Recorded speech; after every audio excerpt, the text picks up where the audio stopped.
Microsoft n'achètera pas de Bitcoin. Donald Trump vend un Bitcoin à 150 000. Ripple lance son stablecoin. On décrypte tout ça maintenant dans la Minute Crypto.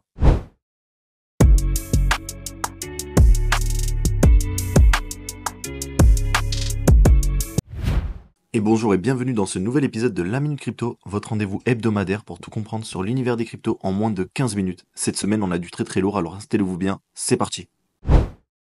Les actionnaires de Microsoft ont rejeté une proposition d'investissement dans le Bitcoin. En gros, ça venait d'un groupe qui voulait que Microsoft utilise une partie de tous ses actifs pour se protéger contre l'inflation.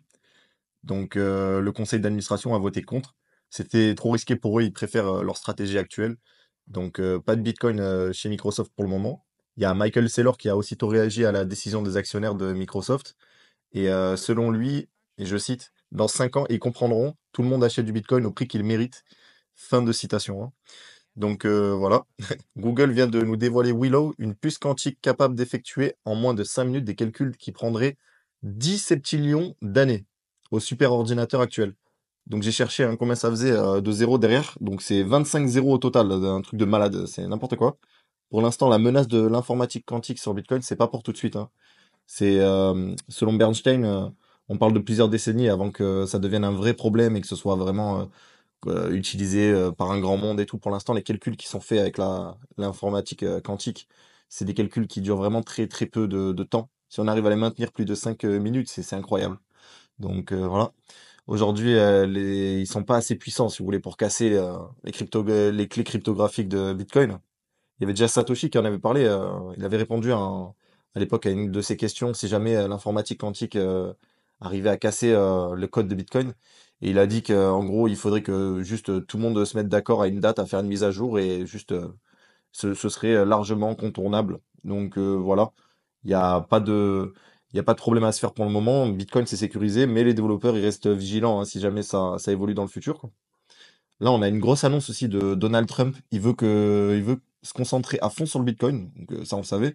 Mais il voit carrément comme ça, comme un marché à part, en fait. C'est vraiment un marché boursier différent pour lui. Donc, son objectif, ce serait de le faire grimper à 150 000 avant le début de son mandat ou au début de son mandat. Donc, vraiment, un truc de malade.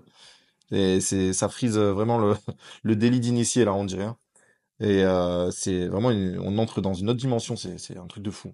Donc là, on a Paul Manafort, c'est l'ancien directeur de campagne de Trump. Il nous a dit, ceux qui fêtent les 100 000 dollars sur Bitcoin, vous allez fêter ça bien plus haut. Donc clairement, dans l'entourage de Trump, il voit grand pour le Bitcoin.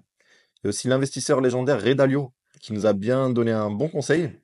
Éviter les actifs basés sur la dette, comme les obligations, et miser sur des valeurs sûres comme le Bitcoin et l'or. En gros, il dit de se tourner vers du solide, hein. Il y a aussi PDG de Goldman Sachs, David Salomon, qui a annoncé qu'il pourrait rentrer sur les marchés Bitcoin et Ethereum, mais uniquement si les régulateurs donnent leur feu vert. Donc vraiment affaire à suivre. C'est un truc de fou là. De bon matin, il y a que des news de malade mental. C'est un truc de malade mental. Ça me choque. Maintenant, direction la Russie, il y a un député de la Douma russe qui propose la création d'une réserve stratégique de Bitcoin. Donc la Douma russe, c'est l'équivalent de l'Assemblée nationale en Russie. Et donc, ce député, il propose carrément de créer une réserve stratégique, hein, comme on l'a vu dans d'autres pays. Et voilà, c'est juste incroyable aussi. Il y a, pour pas changer, Bloomberg, qui reste fidèle à sa position anti-Bitcoin. Selon eux, une réserve de Bitcoin serait la plus grande arnaque crypto jamais vue, qui enrichirait les détenteurs actuels au détriment du grand public. Voilà, donc eux, ils changent pas, mais dans quelques années, je pense que ils auront un discours différent. Le prince de Serbie, Filip Karađorđević, affirme que des nations commencent déjà à se constituer des réserves stratégiques de Bitcoin. Ça, si c'est vrai, on est peut-être en train d'assister au début d'un vrai changement hein, dans la finance mondiale, là.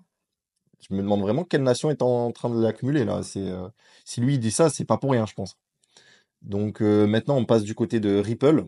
Ils ont eu le feu vert de la part de l'organisme de régulation financière de l'État de New York pour créer leur stablecoin RLUSD. Donc, ce sera adossé au dollar et à d'autres titres, garantis par des réserves en cash, hein, donc, mais pas que, hein, c'est comme l'USDC et tout ça. Donc, vraiment une bonne nouvelle pour eux, ils vont pouvoir se positionner sur le marché des stablecoins. Et pour finir, encore sur les stablecoins, il y a Binance et Circle qui annoncent un partenariat pour promouvoir l'adoption de l'USDC dans le monde. Donc, vraiment énorme, hein, c'est ce qui se passe de partout là. Et voilà, hein, c'est tout pour aujourd'hui dans la Minute Crypto. Si vous avez aimé, pensez à vous abonner, liker, ça m'aide pour le référencement. Commentez et partagez.